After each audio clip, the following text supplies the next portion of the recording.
Hello students. तो आज हम लोग लाइंस के इक्वेशन पढ़ने के बाद अब हम लोग प्लेन मतलब समतल का इक्वेशन पढ़ेंगे। इसमें ये एक लाइन हो गई, ये भी एक लाइन हो गई, थोड़ा सा सटा सटा के लेंगे, ये भी एक लाइन हो गई, ये भी एक लाइन हो गई। इस तरह से अगर अनंत रेखाओं को हम, जैसे ये उंगली को एक लाइन समझोगे, ये उंगली एक लाइन है, ये उंगली एक लाइन है, ये उंगली एक लाइन है, चारों लाइन को बता दे रहा है। इस तरह से अनंत लाइन रहेंगी।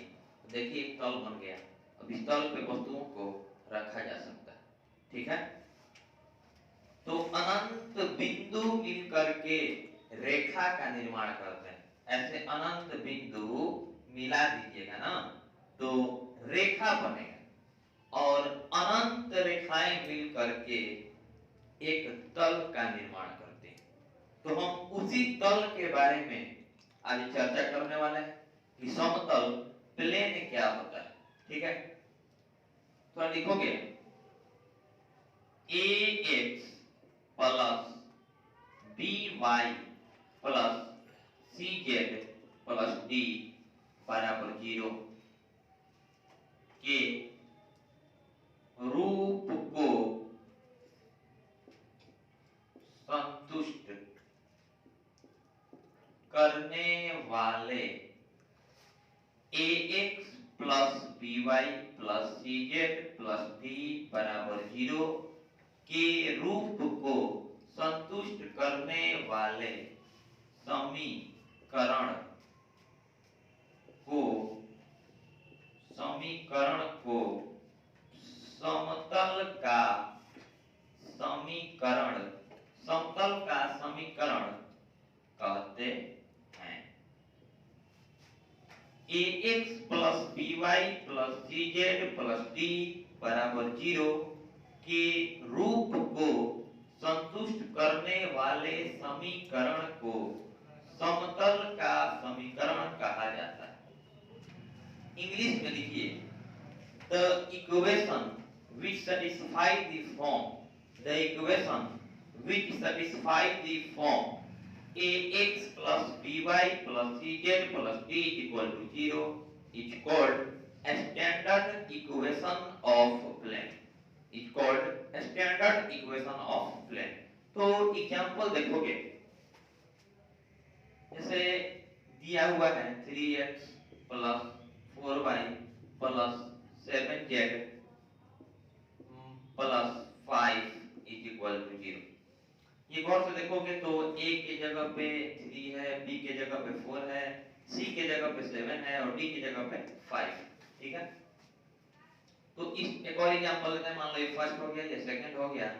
9x plus 8y minus 7z plus 10 is equal to 0, ठीक है।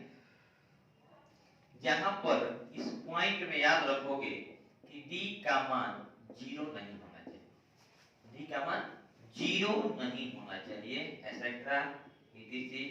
और भी इस फॉर्म में जितने सारे इक्वेशंस हैं उन समीकरणों को हम समतल का समीकरण कहेंगे।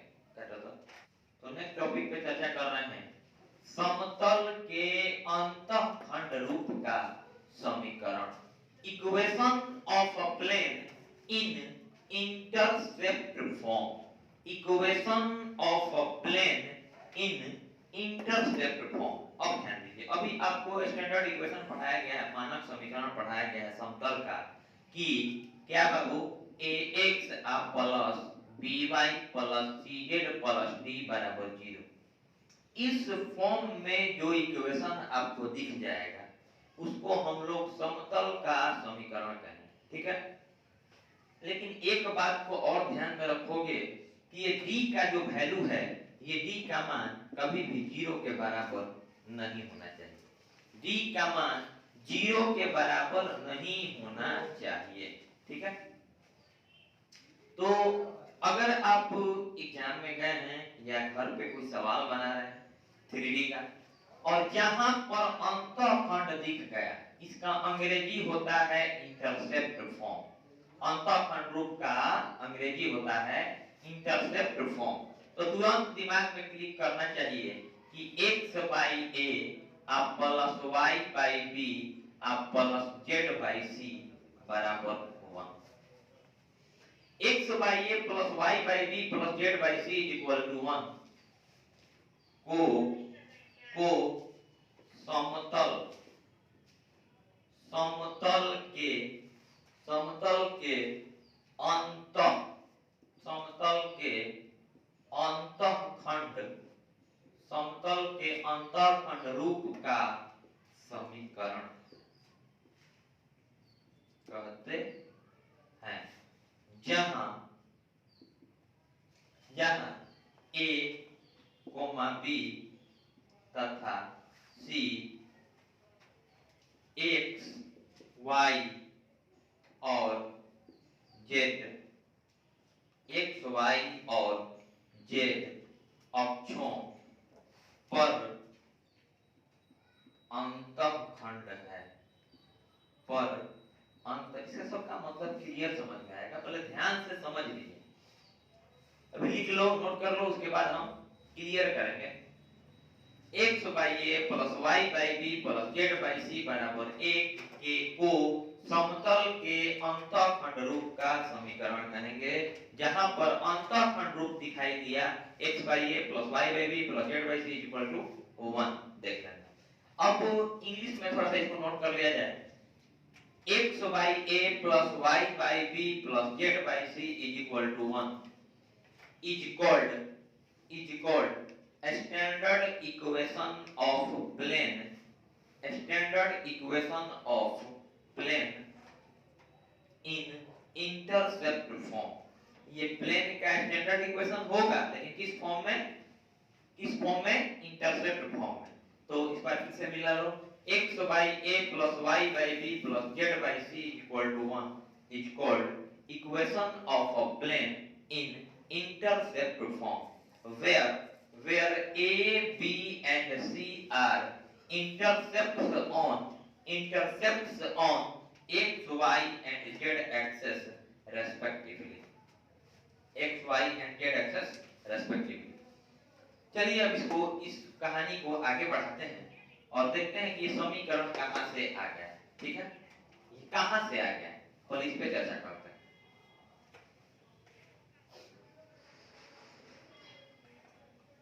इसका प्रूफ देख लो। प्रूफ क्या है?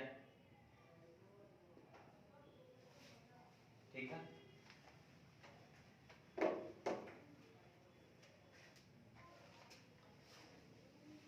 जैसे 3 एक्सिस है, मान लीजिए ये वाला, ये मार्कर हम ले लेते हैं, ये x हो गया, ये y हो गया, ये z हो गया। तीनों अक्ष एक दूसरे पर लंबवत होते हैं। ठीक है, अब ये तीनों अक्ष अगर ये ऐसे ही है, कुछ मूवमेंट हम नहीं कर रहे हैं, अब तीनों अक्ष किसी तल को ऐसे कट कर रहे हैं, इस तरह से किसी तल पर स्थित है, किसी तल को प्रतिच्छेद कर रहा है, उस स्थिति में इन तीनों बिंदुओं को जो बोर्ड पे टच कर रहा है, शैडो देख सकते हैं आप लोग, शैडो, ये शैडो कॉल से देखोगे तो ये त्रिभुजाकार नजर आ रहा है। मतलब ये कोई अक्ष यहाँ पे था, कोई यहाँ पे था, कोई यहाँ पे था, इन तीनों को ज्वाइन करेंगे तो एक ट्रायंगुलर शेप दिखेगा। इसका मतलब ये नहीं कि तल त्रिभुजाकार है। ठीक है, तल बड़ा है, लेकिन 3 पॉइंट पे, किसी पॉइंट पे x है, किसी पे y है, किसी पे z अक्ष है, तो तीनों अक्ष कट कर रहा है तल को, तो इसीलिए वो त्रिभुजाकार नजर आएगा। अब चलिए यहाँ पे इसका फिगर देखते हैं। इसलिए आपका हो गया x एक्सिस, ये क्या हो गया x एक्सिस, 3D में दिखाते हैं इसको। ये x हो गया, ये हम लोगों का हो गया y एक्सिस, और ये हो गया z एक्सिस। तो x यहाँ पे लिख दिए z, यहाँ पे लिख दिए y, ये आपका ओरिजिन हो गया, मूल बिंदु हो। अब एक तल है जो x अक्ष को a बिंदु पर कट कर रहा है, y अक्ष को b बिंदु पर कट कर रहा है, और z अक्ष को c बिंदु पर कट कर रहा है। अब तीनों को मिला देंगे। ठीक है, टेढ़ा बड़ा स्केल से रहता तो और बेटर रहता, समझिएगा, सीधा है, टेढ़ा नहीं है। c को a से मिला दिए और फिर c को b से मिला दिए। तो ये तल त्रिभुजाकार दिख रहा है, इसका मतलब ये मत समझिए कि तल त्रिभुजाकार है, ठीक है। ये बस एक संयोग है, क्योंकि जब तीनों अक्ष किसी तल को कट करेगा तो उस स्थिति में तल त्रिभुजाकार, इधर भी प्लेन है लेकिन तीनों अक्ष पे यहाँ मिल रहा है, तो एक्स अक्ष पे मान लिया कि जो ये एक्स अक्ष है या तल है वो एक्स अक्ष को a दूरी पर कट कर रहा है, तल y अक्ष को b दूरी पर कट कर रहा है और z अक्ष को c दूरी पर कट कर रहा है। अब कहेगा सर c कॉमन समझ में नहीं आ रहा, तो मान लो यहाँ पे p हो गया, यहाँ पे पॉइंट q हो गया और यहाँ पे पॉइंट r हो गया। अब कंफर्म नजर आ रहा हो कि अब तो एक सिंगल ही c दिखाई दे रहा है आपको। यहाँ के बाद अगर पॉइंट P का कोऑर्डिनेट पूछा जाएगा तो आपको पता होगा कि x अक्ष पर 3D में y और z 0 होता है, तो x निर्देशांक a हो गया, चूंकि x पे है तो y और z कितना हो जाएगा 0। q बिंदु पर लेते हैं तो x पहले लिखा जाता है x 0, y का वैल्यू y अक्ष कट कर रहा है b दूरी पर और z 0। यहाँ पर r पॉइंट लेते हैं तो ये z अक्ष पे है ना, तो x और y तो 0 हो गए, तो x और y 0 लिख दिए और z का वैल्यू कितना लिख दिए c लिख दिए। तो चलिए इसमें हमको प्रूफ करना है कि अंतःखंड रूप का जो समीकरण होता है वो x by a plus y by b plus z by c equal to 1 होता है। अब समझो क्लू यहां से मिल रहा है कि x के नीचे क्या है, a है, इसका मतलब तल अक्ष को, x अक्ष को a दूरी पर कट कर रहा है, y के नीचे क्या है b है, मतलब तल प्लेन y एक्सिस को b दूरी पर कट कर रहा है, z के नीचे क्या है c है, मतलब प्लेन z एक्सिस को c दूरी पर टच कर रहा है। x के नीचे a है मतलब x अक्ष को a दूरी पर, y के नीचे b है मतलब y अक्ष को b दूरी पर, z के नीचे c है मतलब z अक्ष को c दूरी पर कट कर रहा है। तो फिगर में भी आपको दिख रहा है, ठीक है।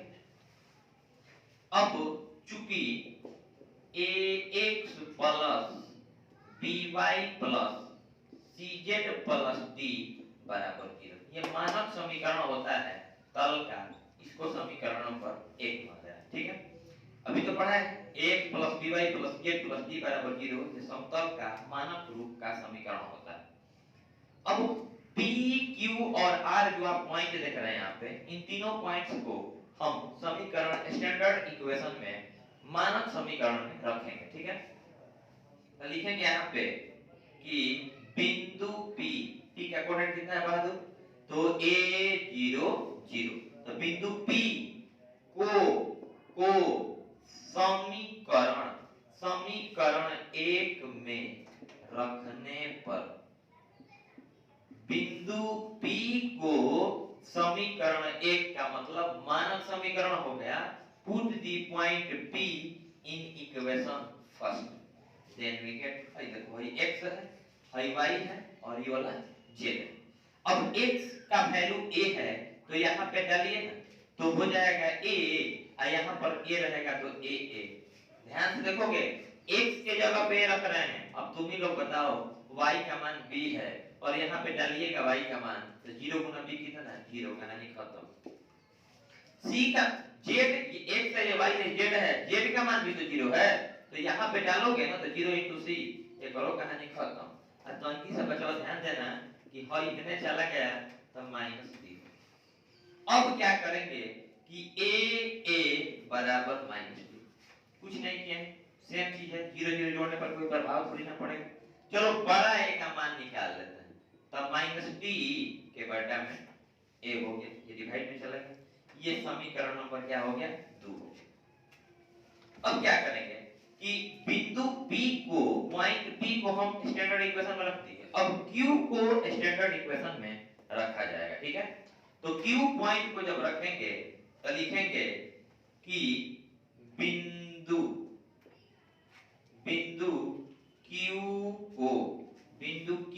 Q का कोऑर्डिनेट कितना है, कोऑर्डिनेट लिख देते हैं, तो हो जाएगा 0 b 0 को समीकरण 1, और जब भी समीकरण 1 रख रहे हैं तो मतलब समझिएगा कि समीकरण 1 का मतलब मानक समीकरण ये है। समीकरण 1 में रखने पर अब इस 0 b 0 को इसमें रखोगे तो यहाँ रखेंगे तो थोड़ा सा गौर से देखिएगा। तो बहादुर ए बड़ा ए x का वैल्यू तो 0 है, तो यहाँ पे डालोगे तो 0 इंटू ए घरे गया तो क्या हो जाएगा 0। अब प्लस बड़ा बी y के मनवा b तो b इंटू छोटा b। अब प्लस 0 है z और z का मान यहाँ पे 0 डालिएगा, कहानी खत्म हो गया। प्लस 0 अब बहादुर थोड़ा सा d को जिसे हेने लाइन है इसे में माइनस d एहू में हेने फेंक देंगे तो क्या हो जाएगा माइनस d हो जाएगा। फिगर में कुछ ज्यादा कॉन्सेप्ट दिमाग नहीं लगाना है। तल x अक्ष को a दूरी पर, y अक्ष को b दूरी पर और z अक्ष को c दूरी पर कट कर रही है। उस स्थिति में हमको समीकरण प्राप्त हुआ अंतःखंड रूप का x by a plus y by b plus z by c बराबर 1। तो हम क्या किए कि तीनों बिंदु p, q और r को बारी-बारी से मानक समीकरण में इस समीकरण 1 में रख रहे हैं। p को रख दिए, ये प्राप्त हुआ। अब q को रख रहे हैं, तो q को रख रहे हैं तो यहाँ पे ध्यान से जो दे दोगे तो बड़ा b इंटू छोटा b बराबर कितना माइनस d। इंप्लाई बड़ा b का मान निकालोगे तो माइनस d है b भागा में आ जाए तो b। ये हो गया आपका समीकरण नंबर 3। तो ये और 2 तो ऑलरेडी हम यहाँ पे मान चुके हैं, ध्यान से देखोगे तो। अब क्या करेंगे कि p और q दोनों बिंदुओं को हम रख दिए मानक समीकरण में, r बच गया। इसको कहेला निराश करेंगे, एक और पे रख के देखते हैं कि क्या भेटता है, मतलब क्या प्राप्त होता है। तो लिखेंगे put the point r, put the point r, what is the coordinate of point r 0 0 c। तो put the point r in equation first। तो बिंदु r को समीकरण 1 में रख दें। तो बिंदु r को समीकरण 1 में रखें तो फिर वही बात देखो गौर से, ये x है, ये y है, ये z है। तो यहाँ पे बहादुर 0 और प्लस 0 को कैसे सर, तो x का वैल्यू ये डालेंगे, भाई खत्म कर दिया। ये 0 डालेंगे, y का वैल्यू तो भाई खत्म हो गया, तो 0 0 हो गया। अब प्लस c देखो z2 के जगह यहाँ पर क्या रखेंगे c। एगो बड़ा c है, एगो छोटा c है। आप बराबर कहोगे दिए बस सर, पहले लेके चले जाओ, देखो सब में किए हैं, ऐसा सब में किए हैं तो इधर आ गया तो हो गया माइनस d। ध्यान देखो तो ये वाला उधर का ब्लू से फिगर के उधर का पोर्शन वो फिगर है, इधर हम लोग हल कर रहे हैं, ठीक है। सॉल्यूशन इधर है। अब क्या हो जाएगा, बड़ा c छोटा c बराबर माइनस d, क्योंकि 0 जोड़ने पर तो कोई प्रभाव वैसे भी नहीं पड़ेगा। तो अब जब बड़ा a और बड़ा b का मान निकल गया तो तनी बड़ा c का मान निकाल देना। तो बड़ा c बराबर माइनस d बाई छोटा c हो गया। ये हो गया समीकरण नंबर 4। अब समीकरण 2 में a का मान है, समीकरण 3 में b का मान है, समीकरण 4 में c का मान है। इन तीनों मानों को समीकरण 1 यानी कि मानक समीकरण में रख दें। तो यहाँ पे लिखेंगे समीकरण 1 में 2, 3 तथा 4, 2, 3 तथा 4 को रखने पर put the value of equation 2, 3 and 4 in first, put the equation 2, 3 and 4 in first, then we get। तो ध्यान दीजिए, है ना मेन मानक समीकरण है, तो है देखो, तो ध्यान से देखना बात। a मानक समीकरण 1 को तुम देखो, a माने माइनस d बाई a।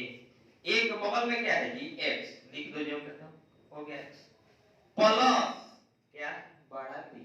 अब बड़ा b का वैल्यू कितना है माइनस में, तो है माइनस आवा प्लस आवा क्या हो गया प्लस माइनस d अब बाई क्या है b बाई b। अब इसके बगल में क्या लगा है y लगा दी प्लस c, बड़ा c है और बड़ा c का value minus d by c है। प्लस माइनस क्या होता है माइनस होता है, तो माइनस d बाई c। बगल में क्या लगा है z इज इक्वल टू, क्या काम करो d को थोड़ा इधर लेके चले जाओ तो क्या हो गया माइनस d। यहाँ पर a b और c के जगह पे ये वाला मान और ये वाला मान रख के d को इधर ट्रांसफर कर दीजिए। अब आपको ध्यान देना होगा, सिंपल सा एक बात समझिए, ब्लू कलर से समझा रहे हैं, minus x plus y minus z। और अगर इसमें हम लोग माइनस साइन कॉमन लेते हैं तो चिन्ह बदल जाएगा। जैसे x माइनस है तो प्लस हो गया, y प्लस है तो माइनस हो गया, z माइनस है तो क्या हो गया, प्लस हो गया। सेम इसी प्रकार तुम लोग करो क्या, इसमें से माइनस d कॉमन ले लो। d देखो कि तीनों के हर अंश में, अंश मतलब न्यूमरेटर में d है, तो माइनस d कॉमन ले लिया, ठीक है।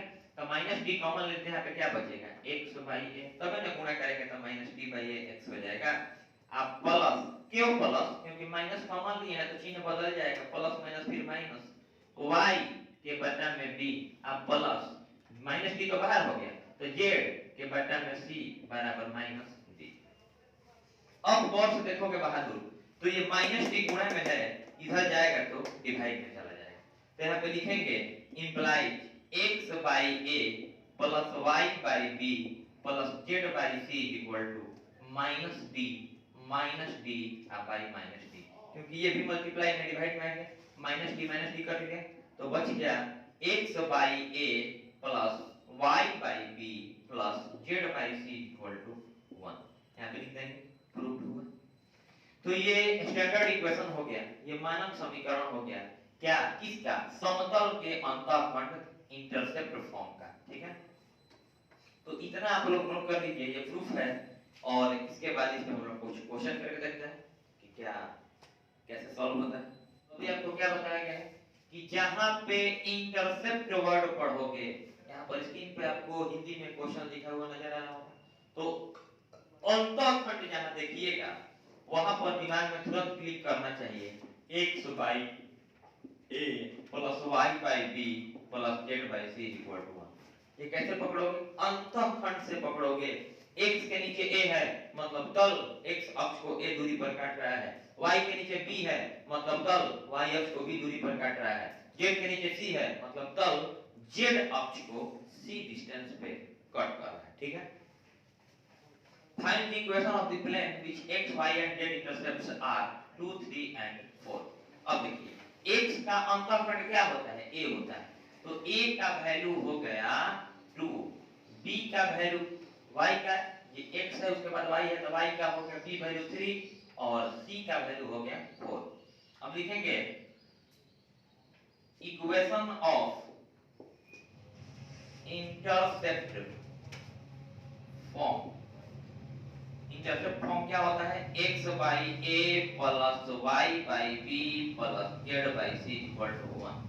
अंतःखंड रूप का समीकरण, अंतःखंड रूप का समीकरण लिखिएगा x by a plus y by b plus z by c equal to 1। अब यहाँ पर x के नीचे a का वैल्यू 2 रख दो और y बाई b का value 3 and z by c का वैल्यू 4 इक्वल टू 1।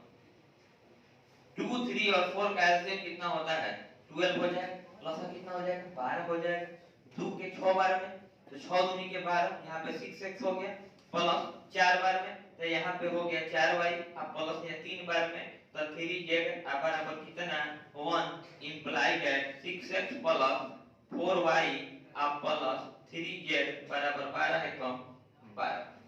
तो ये जो आपको फॉर्म अभी बताया गया है स्टैंडर्ड फॉर्म कि ax plus by plus cz plus d बराबर 0, अगर आप गौर से देखेंगे तो 12 को इधर लाएंगे तो बराबर 0 हो जाएगा। तो ये इस रूप को संतुष्ट कर रहा है, इससे पता चल रहा है कि ये प्लेन का इक्वेशन, ठीक है। किसी भी फॉर्म को अगर हम तोड़ेंगे तो फिर मिला जुला के लास्ट में यही रिजल्ट आना चाहिए इसी फॉर्म। नेक्स्ट क्वेश्चन है find the intercept of the plane 2x plus y minus z equal to 5। बार बार आपको बताया जा रहा है कि मानक रूप का मतलब हो गया ax plus by plus bz plus d बराबर 0। तो अगर इधर 5 को लाते हैं तो इस रूप में हो जाएगा। इसका मतलब अभी जो सवाल पिछला क्वेश्चन बना है उसमें इंटरसेप्ट दिया हुआ था, मतलब a b और c। a b c क्या है कि जो प्लेन है वो x एक्सिस को कितना डिस्टेंस पे कट कर रहा है, y को कितना डिस्टेंस पे कट कर रहा है इंटरनली और z को कितना डिस्टेंस पे इंटरनली मतलब अंदर में, इसलिए तो इसका नाम है अंतःखंड। तो पिछले क्वेश्चन में abc का वैल्यू दिया हुआ था, इस क्वेश्चन में इंटरसेप्ट मतलब अंतःखंड, हिंदी में सवाल आपको दिख रहा होगा, तो अंतःखंड आपको निकालना है। सॉल्यूशन समझ लीजिए कि दिया हुआ है 2x plus y minus z बराबर 5।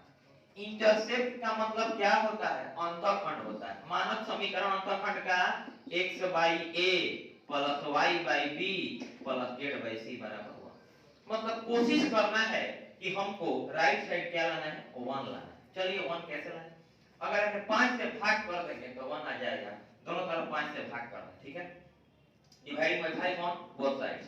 यहाँ पे हो जाएगा 2x plus y minus z divided by 5 और इधर 5/5। दोनों पक्षों में 5 से भाग किए।